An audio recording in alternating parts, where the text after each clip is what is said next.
마태복음 22장 1절부터 14절까지 봉독해 듭니다. 예수께서 다시 비유로 대답하여 이르시되 천국은 마치 자기 아들을 위하여 혼인잔치를 베푼 어떤 임금과 같으니 그 종들을 보내어 그 청한 사람들을 혼인잔치에 오라 하였더니 오기를 싫어하거늘 다시 다른 종들을 보내며 이르되 청한 사람들에게 이르기를 내가 오찬을 준비하되 나의 소와 살찐 짐승을 잡고 모든 것을 갖추었으니 혼인잔치에 오소서 하라 하였더니 그들이 돌아보지도 않고 한 사람은 자기 밭으로 한 사람은 자기 사업하러 가고 그 남은 자들은 종들을 잡아 모욕하고 죽이니 임금이 노하여 군대를 보내어 그 살인한 자들을 진멸하고 그 동네를 불사르고 이에 종들에게 이르되 혼인잔치는 준비되었으나 청한 사람들은 합당하지 아니하니 내 거리 길에 가서 사람을 만나는 대로 혼인잔치에 청하여 오라 한대 종들이 길에 나가 악한 자나 선한 자나 만나는 대로 모두 데려오니 혼인잔치에 손님들이 가득한지라 임금이 손님들을 보러 들어올세 거기서 예복을 입지 않은 한 사람을 보고 이르되 친구여 어찌하여 예복을 입지 않고 여기 들어왔느냐 하니 그가 아무 말도 못하거늘 임금이 사환들에게 말하되 그 손발을 묶어 바깥 어두운 데에 내 던지라 거기서 슬피 울며 이를 갈게 되리라 하니라 청함을 받은 자는 많되 택함을 입은 자는 적으니라. 아멘.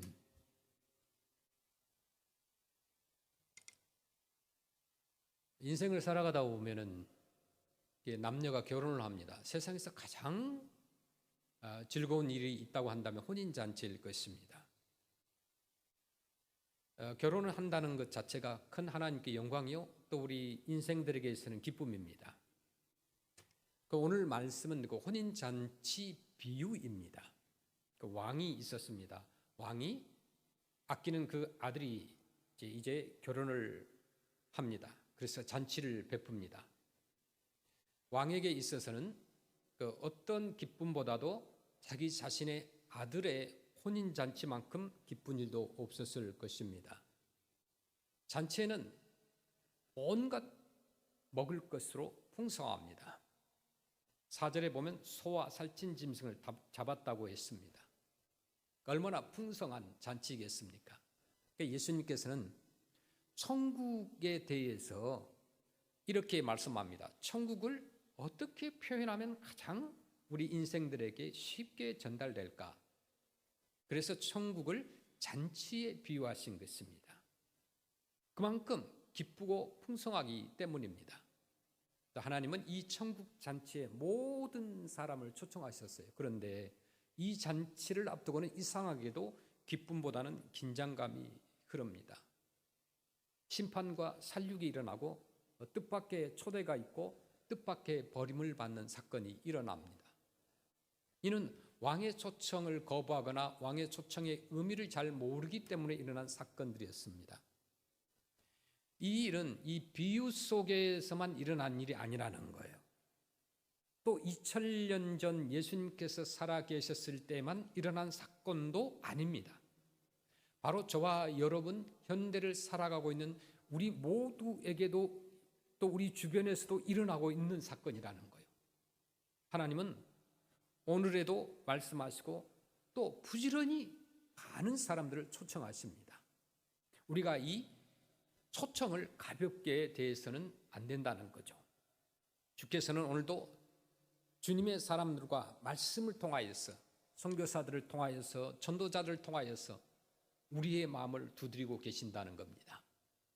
이것을 거부하는 것은 곧 하나님의 초청을 거부하는 것과 같습니다. 매주일 듣는 설교 말씀도 그렇습니다. 설교는 우리 귀를 즐겁게 하는 것이 결코 아닙니다. 인간의 입술을 통해서 들리는 하나님의 메시지라는 거예요. 우리가 이 말씀을 마치 하나님 말씀처럼 중요하게 귀중하게 신중하게 대할 때 그곳에서는 천국의 기쁨이 임하게 된다는 거죠.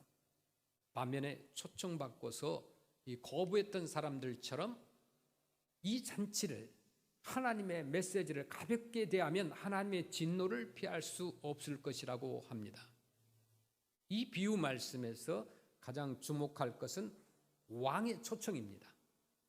왕이 초청장을 보낸 거예요. 왕이 오라고 합니다. 세상의 모든 재물과 권력과 모든 것을 가지고 있는 왕이 초청한 거예요. 왕은 끊임없이 사람들을 초청합니다. 오늘 말씀에서는 3번에 걸친 초청이 나오죠. 혼인잔치가 있다는 소식과 함께 사람들을 초청하지만 초청받은 자들이 싫다는 응답을 합니다. 잔치 당일입니다. 잔치를 위해서 임금은 소와 살찐 짐승을 잡았다고 그랬어요. 그러니까 풍성한 식탁을 마련한 거죠. 다시 다른 종들을 보내서 이제 잔치에 초청을 합니다. 이번엔 초청받은 자들이 내가 밭에 일이 있다고 사업상 바쁘다고 핑계를 대면서 외면을 합니다. 심지어 어떤 사람들은 초대하러 간 왕의 초청장을 가지고 초대하러 간 그 종들을 잡아 죽이기까지 합니다. 그러자 왕은 3번째로 종들을 보냅니다. 이번에는 어디로 보내느냐 하면은 특정한 사람이 아니라 사람이 많이 지나다니는 사거리 길로 가서 사람을 만나는 대로 데려오게 합니다. 특정한 사람만 데려온 게 아니라 만나는 대로 데려오게 합니다. 왕의 초청은 환영을 받지 못하지만 왕은 이에 굴하지 않고 계속해서 사람들을 부르고 초청을 합니다. 우리가 신약 시대에 지금 살고 있어요. 신약 성경을 특징 짓는 말 가운데 하나가 잔치라고 표현합니다. 이것은 예수 그리스도 자신의 복음 운동, 그러면 선교 확장 사역을 나타내는 비유적 표현인데, 그것은 예수님께서 증거하시는 천국의 복음이 기쁨 곧 희락임을 말해주는 의미가 된다는 거예요. 그래서 예수님은 그분이 진행하시는 이 천국 확장, 이 선교 전도 운동을 잔치 비유로 나타냈다는 거예요. 여기 운동이라는 말은, 천국 운동이라는 말은 어떤 스포츠 플레이가 아닙니다. 무브먼트예요. 무브먼트. 그래서 천국 확장 선교 운동, 이 무브먼트는, 천국 확장 선교 운동은 잔치하는 선교 운동이라는 거예요.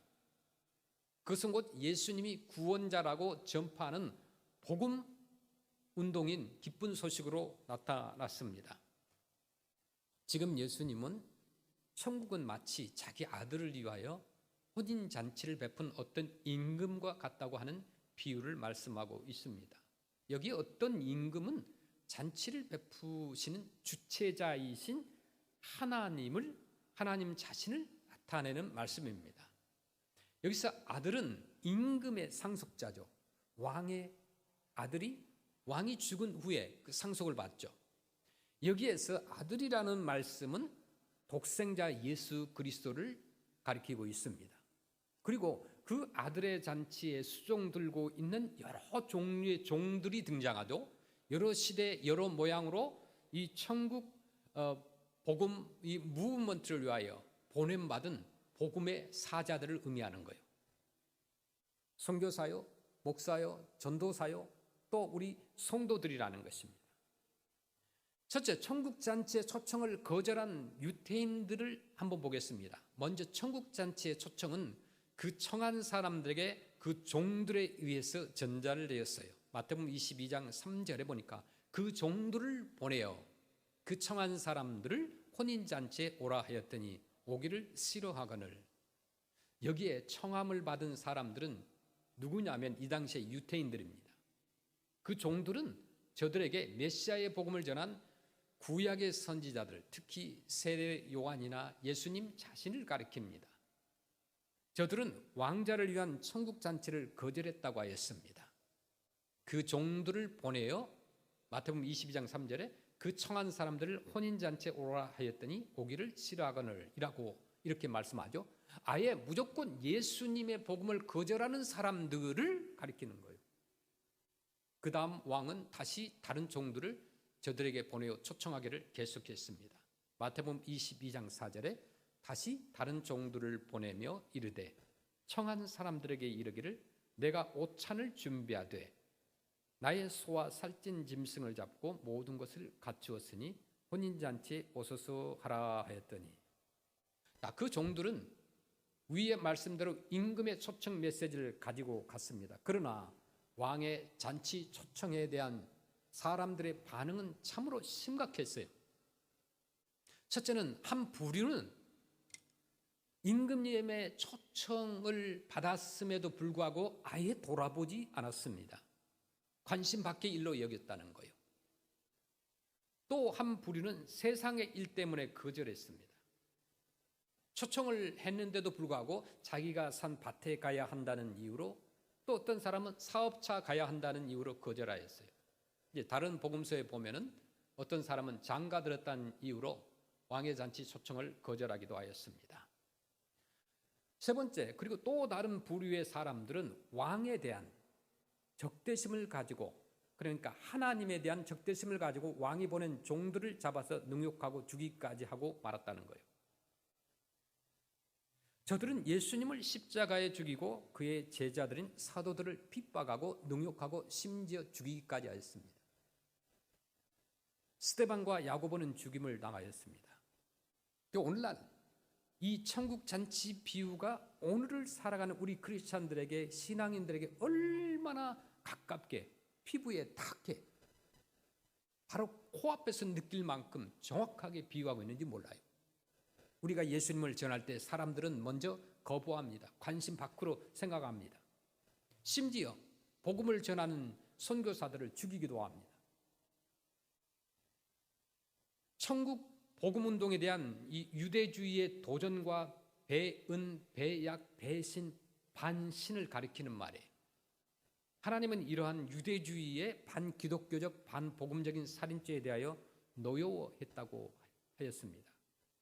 그래서 이방 군대를, 로마를 일으켜가지고 예루살렘을 불태우고 많은 유대인들을 죽이게 하는 하나님의 심판을 받게 될 것이라고 예언하셨어요.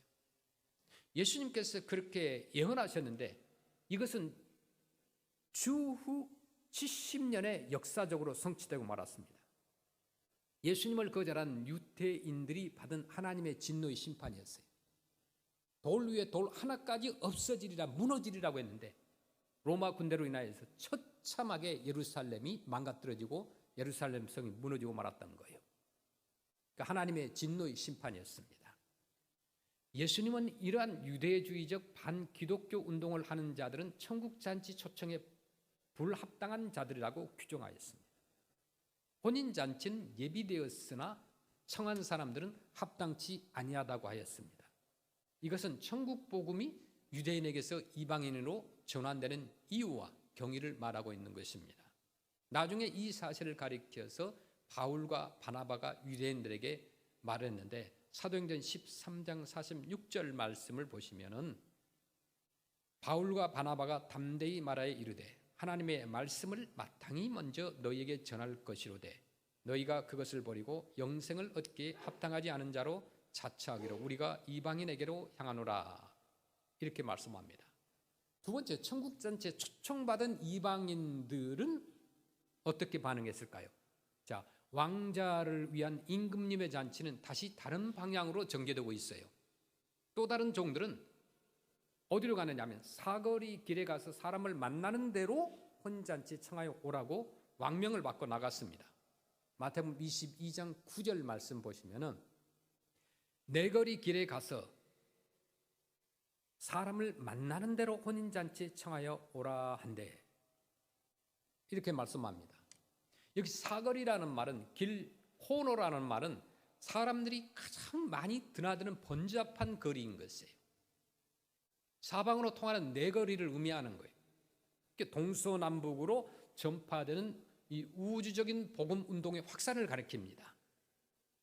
그러니까 사방으로 가라는 말은, 잔치에 초청하게 사방으로 가서 사람들을 초청하라는 말은 저와 여러분들이 믿는 사람들이, 예수 그리스도가 마음에 있는 사람들이 사방으로 흩어져서 가서 복음을 초청하라는 거예요. 사람들을 초청하라는 거예요. 주 앞으로 초청하라는 거예요. 이제 왕의 초청은 개인적입니다. 종들이 길에 나가서 악한 자나 선한 자라 만나는 대로 모두 데려오라고 그랬어요. 복음을 전하는데 좋은 사람만 데려오는 것이 아니라 악한 사람이나 선한 자나 모든 사람을 데려오라고 그랬어요. 무차별적인 천국 복음 전파 선교를 가리키는 거예요. 누구든지 왕자를 위한 왕의 잔치에 초청의 대상이 되었다는 사실을 말씀합니다. 그러니까 모든 사람들은 만나는 대로 초청되었습니다. 아주 실로 파격적인 초청이죠. 선택적인 초청이 아니라 무조건적인 초청인 거예요. 예루살렘에서 유대에서 사마리아로, 사마리아에서 땅끝까지로 확산되는 왕의 초청이었던 거예요. 바울은 이러한 신약 복음운동 시대를 가리켜서 고린도후서 6장 2절에 이렇게 말씀합니다. 이르시되 내가 은혜 베풀 때에 너희에게 듣고 구원의 날에 너를 도왔다 하셨으니 보라 지금은 은혜 받을 만한 때요 보라 지금은 구원의 날이로다. 아멘. 예수님께서는 새 술은, 새 포도주는 새 부대의 시대라고 그랬어요. 지금도 이러한 왕의 초청은 계속되고 있습니다. 이것은 마지막 이 선교 시대로 이어갈 거예요. 세 번째, 예복을 입지 않고 들어온 자는 어떻게 되었을까요? 마침내 왕이 잔치집 혼인 잔치를 벌리고 사방에 가서, 사거리에 가서 만나는 대로 악한 사람 선한 사람을 데려오라고 그랬죠. 이제 혼인 잔치에 손님이 가득 차게 되었습니다. 임금은 자기 잔치집에 들어온 손님을 이제 보러 들어왔어요. 그런데 거기서 임금은 뜻밖에도 예복을 입지 않은 한 사람을 보게 된 거예요.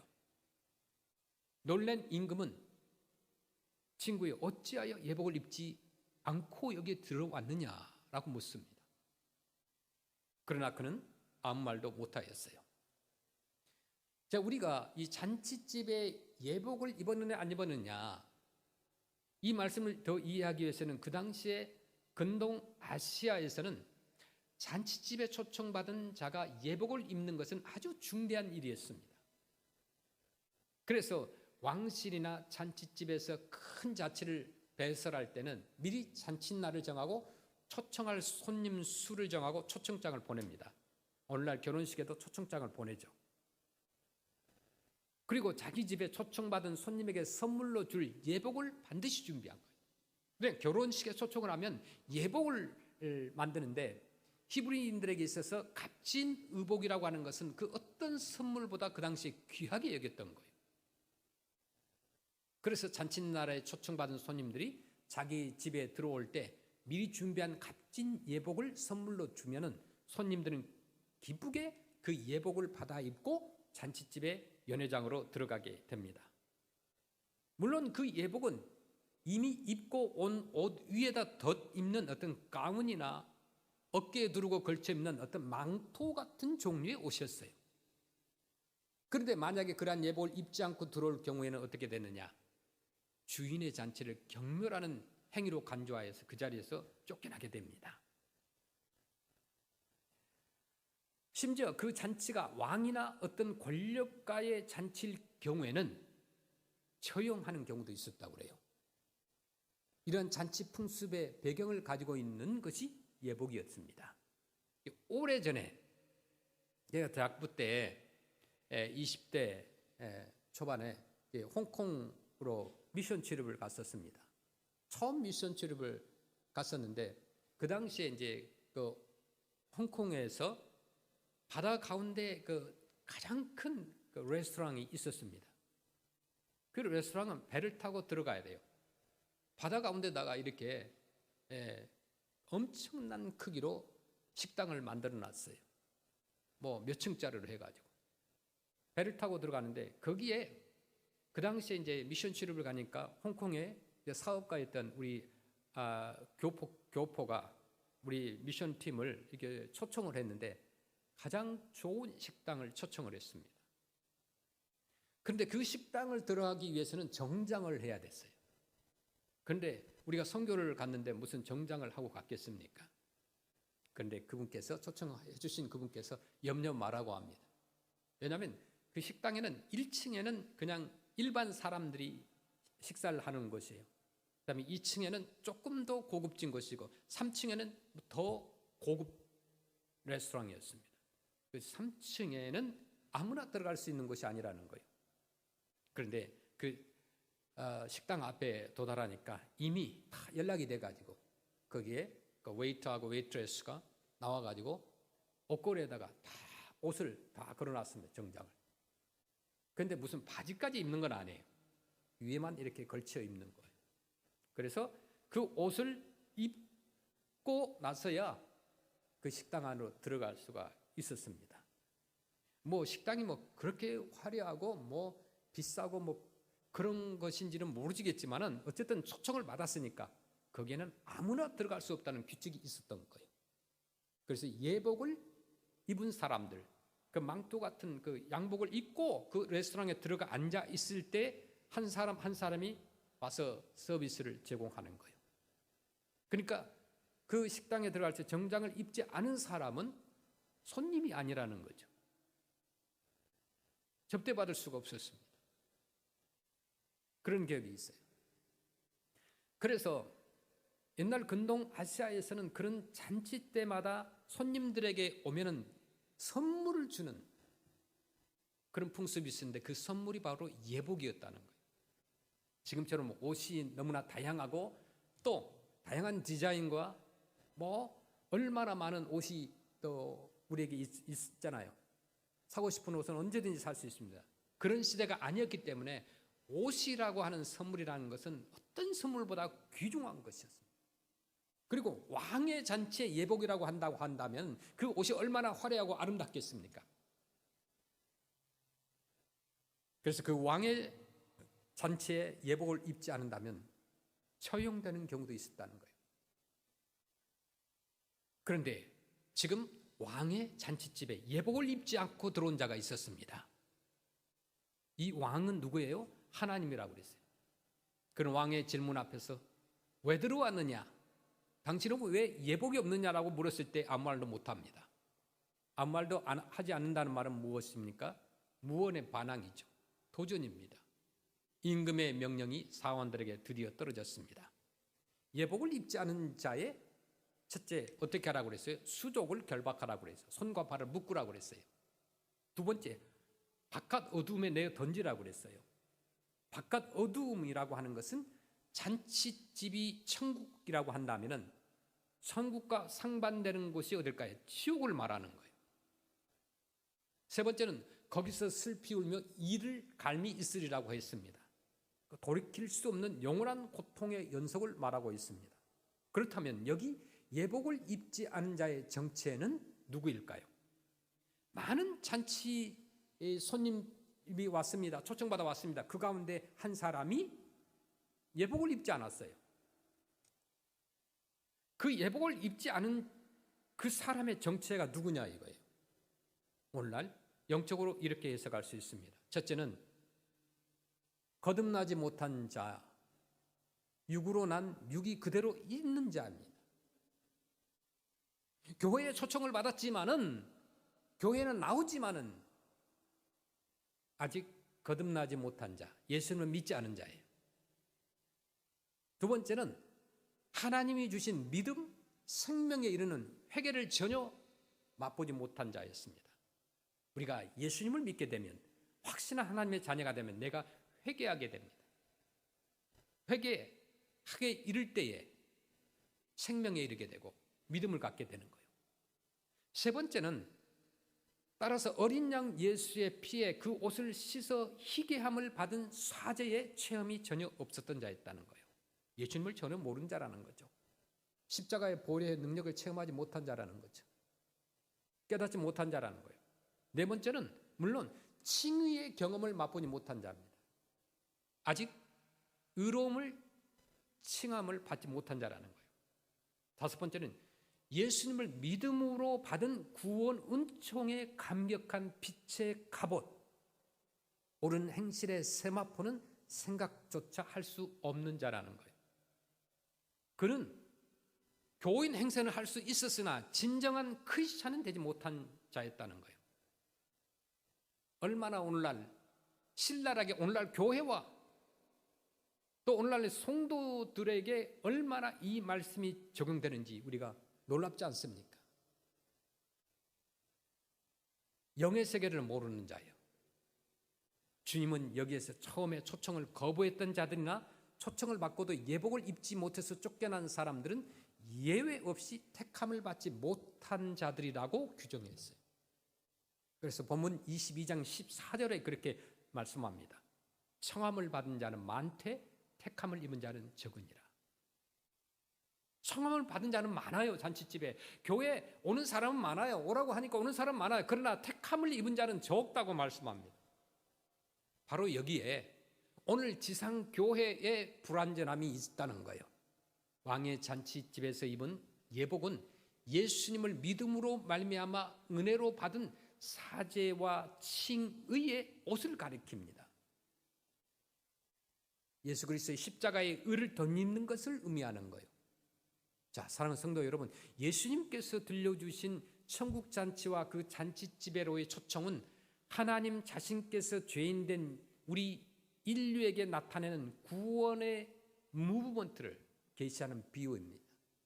그것은 마치 왕자를 위한 왕의 잔치집과 같은 것이라고 하므로 하나님이 죄인을 찾아 구원하시는 일이 기쁨의 일이고 즐거운 일이라고 말씀하고 있는 거예요. 바로 여기에 우리 기독교가 죄인된 인류에게 구원의 복음을 던져주는 기쁨의 종교, 곧 잔치하는 종교임이 분명해집니다. 예수 그리스도를 통한 이 구원의 초청은 하나님 자신의 기쁨이요, 멸망받을 죄인들이 그분의 초청을 받을 수 있다는 이 사실, 이 최대의 즐거움이요 기쁨이라는 사실입니다. 그럼에도 이 구원 초청의 참뜻을 알지 못하고 오히려 그 초청에 적대심을 가지거나 아니면 육신적인 핑계로 그 초청을 거절해 버린다면 그 결과는 영원한 비극뿐이라는 사실입니다. 왕의 잔치집에 초청받은 그 영예나 내용이나 의미를 모르고 그 잔치의 즐거움을 거절한다면 그는 그 대신 영원히 슬프며 이를 가는 고통만을 경험할 뿐이라고 말씀합니다. 우리가 전도를 하다 보면 얼마나 많은 사람들이 그런 초청을 거절하는 사람들이 많은지 몰라요. 지난주에 그 몽 뉴이어 페스티벌에서 우리가 해마다 아울리치를 하니까 거기에 수만 명이 오죠. 올해는 비가 왔는데도 불구하고 사람들이 얼마나 많이 왔는지 몰라요. 이제 그 팬데믹이 마치고 나니까 사람들이 많이 왔어요. 비 오는 날에도 우산 쓰고 우비 쓰고 옵니다. 그런데 사람들이 우리 부스 앞을 지나가게 됩니다. 수많은 사람들이 지나가면 복음을 전해요. 초청합니다. 텐트 안으로. 들어오는 사람도 있어요. 그러나 들어오지 않는 사람도 있습니다. 선물만 원하는 사람들도 있습니다. 그리고 복음을 전합니다. 작은 쪽복음을 전하기도 하고 몽언어로 된 전도지를 가지고 전하기도 합니다. 그럴 때 사람들이 받는 사람도 있어요. 거절하는 사람들이 있습니다. 많은 사람들이 지금 자기들 잔치에 세상적인 것에 어떤 시각적인 즐거움에 아니면 거기 음식 그 벤더들이 너무 많기 때문에 거기 가서 빨리 뭔가 맛있는 것을 먹어야 된다는 자기 어떤 욕구를 채우기 위한 것에 관심이 있는지 몰라도 복음을 거절하는 사람들이 있더라는 거예요. 천국 잔치는 무엇일까요? 왕의 잔치집이에요. 왕자를 위한 잔치집입니다. 모든 것이 준비되어 있는 잔치집입니다. 요한복음 19장 30절에 하나님이 친히 마련하신 구원잔치입니다. 죄인 구원이 완전하게 준비되어 있는 잔치라는 거예요. 교회의 본질적인 존재 이유와 의미가 있는 거예요. 지상에 현재 존재하는 교회는 구원의 복음으로 잔치하는 희락의 집이요, 기쁨의 집입니다. 구원을 즐거워하는 잔치집입니다. 그럼에도 성화 과정에 있는 지상 이 전투적 교회는 아직까지 결코 완전하지 못합니다. 우리가 이 잔치집의 비유를 우리가 잘 이해하면은 오늘날 교회 안에서 어떤 악한 사람이나 성화되지 않은 사람으로 인하여서 시험에 들 일이 없어요. 교회 오면 다 선한 사람일 것이다 생각하지 마십시오. 임금님께서 사거리에 나가서 악한 자든 선한 자든 다 데려오라고 그랬어요. 그런데 거기에 들어와 있지만 택함을 받지 못한 자가 분명히 있다는 거예요. 그래서 좋은 씨를 뿌린 밭에도 좋은 씨를 뿌린 밭이 현재 어딜까요? 교회입니다. 그 좋은 씨를 뿌린 밭에도 밤을 이용하여서 원수가 사단 마귀가 가라지가 뿌려놓은 그 가라지가 함께 공존할 수 있다는 거예요. 교회 안에 분명히 있습니다. 알곡과 가라지가 섞여 있습니다. 그런데 그것이 추수 때까지 함께 가야만 될 경우가 있다라는 거예요. 지금 가라지를 뽑아버리면 좋겠지만 지금은 잘 몰라요. 추수 때가 됐을 때와 때가 돼야 가라지와 진짜 열매가 구별됩니다. 마지막에는 갈라질 것이라고 그랬어요. 가을 추수기가 되면 가라지와 알곡은 그 모습이 확연하게 드러납니다. 너무 확연하게 드러나요. 심지어 저들 중에는 주의 이름으로 양의 옷을 입고 선지자 노릇하며 귀신을 쫓아내며 많은 권능까지 행사한다고 했어요.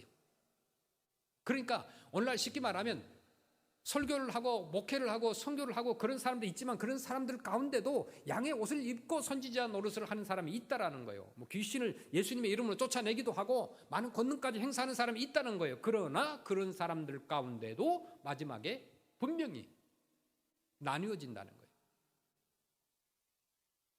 마지막 날에 그가 예복을 입지 않고 있음이 드러난다는 거예요. 그래서 바깥 어두운 곳으로 쫓겨나 슬피 울며 이를 갈미 있을 것이라고 했어요. 결국 좋은 나무인가? 그렇다면 그 나무는 틀림없이 좋은 열매를 맺을 것이라고 하였습니다. 그의 정체가 나쁜 나무인가? 그렇다면 그 나무는 틀림없이 나쁜 열매를 가지고 자기의 정체성을 증거하고 말 것이라고 했습니다. 그럼에도 예수님이 들려주신 천국 초청의 비유는 사거리에서 부름받아 모여든 그 모든 자들에게 왕의 예복이 입혀지고 그 영화로운 잔치집의 즐거움에 참여하게 된 것이 은혜, 오직 은혜라는 사실을 말씀해주고 있다는 거예요. 이들은 왕의 잔치집에 초대받으리라고는 꿈에도 생각하지 못한 자들이었어요. 그렇게 이것은 오직 은혜의 부름이요 은혜의 초청이라는 사실입니다. 생각해 보세요. 내가 예수님의 초청을 받을 수 있었던 자격이 있는가? 나 같은 사람이 어떻게 예수님을 믿게 되었을까? 전혀 예상하지 못했지만 우리 하나님께서 우리를 초청하여 주시고 하나님의 자녀로 선택해 주셔서 왕의 잔치집에 불러주셔서 하나님의 자녀 삼아 주신 거 아니겠습니까? 천국 잔치로의 초대는 모든 사람들에게 열려 있는 것입니다. 복음은 세상 모든 사람들에게 다 열려 있어요. 인종을 초월하여 언어와 문화를 초월하여서 누구에게든지 복음이 전해져야 돼요. 초대의 대상이 아닌 사람은 이 땅에 한 사람도 없습니다. 그러나 그 복음을 듣고 예수님을 마음으로 영접하는 것은 복음을 듣는 자신의 책임이라는 거예요. 올해는 한 사람이라도 주님이 예비하신 그 잔치에 초청하기를 소원합니다. 교회에 와서 복음을 듣고 예수님을 마음으로 영접했다면 그는 예복을 입은 것이라고 할 수 있어요.